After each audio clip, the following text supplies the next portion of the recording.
పూరించను హరి పాంచజన్యమున్ కృపంభోరాసి సౌజన్యమున్ భూరిద్వాన చలాచలీకృత మహాభూత ప్రచైతన్యమున్ సారోధారసిత ప్రభాచకిత పర్జన్యాది రాజన్యమున్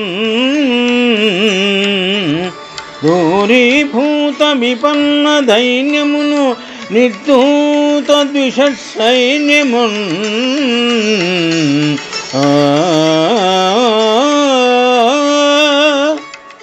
పోతన మహాభాగవతము గజేంద్ర మోక్షణము నుండి ఈ పద్యము గ్రహింపబడినది. శ్రీ మహావిష్ణువు సుదర్శన చక్రముతో గజేంద్రుని మకరము నుండి విడిపించి విజయ సూచకముగా పాంచజన్య శంఖాన్ని పూరించినారు. శుభం.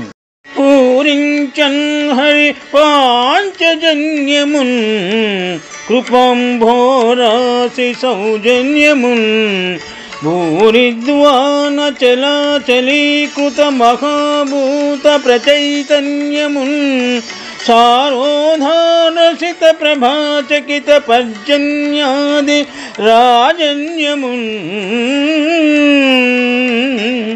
దూరీభూత విపన్న దైన్యమును నిర్ధూత ద్విషత్ సైన్యమున్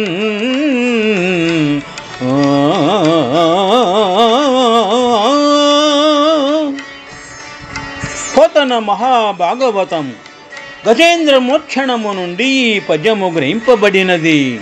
సందర్భము: గజేంద్రుడు సరస్సులో మకరి చేత బంధింపబడి శరణాగతి అయిన సందర్భమున శ్రీ మహావిష్ణువు సుదర్శన చక్రమును ప్రయోగించి మకరము శిరస్సును ఖండించిన సందర్భమున విజయ సూచకముగా పాంచజన్య శంఖాన్ని పూరించినారు.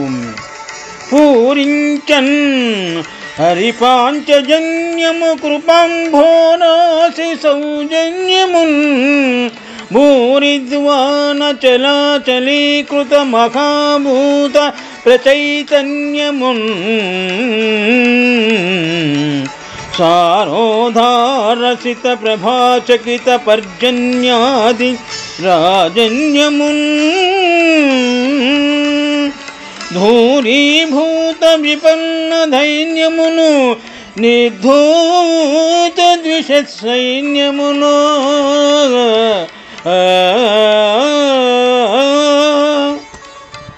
పద్యభావము: దయారసానికి సముద్రము వంటిది గొప్ప శబ్దముతో పంచభూతాలను పటాపంచలు చేసి సంచలింపజేసేది.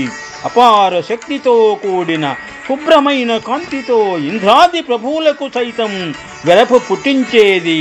దీనుల దుఃఖాన్ని దూరము చేసేది.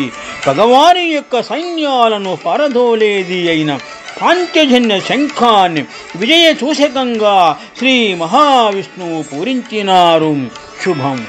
పూరించను హరి పాంచజన్యమున్ కృపంభోరాసి సౌజన్యమున్ భూరిద్వాన చలాచలీకృత మహాభూత ప్రచైతన్యమున్ సారోధారసిత ప్రభాచకిత పర్జన్యాది రాజన్యమున్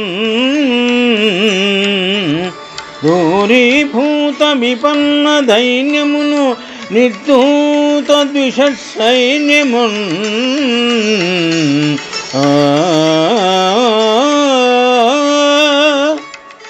పోతన మహాభాగవతము గజేంద్ర మోక్షణము నుండి ఈ పద్యము గ్రహింపబడినది.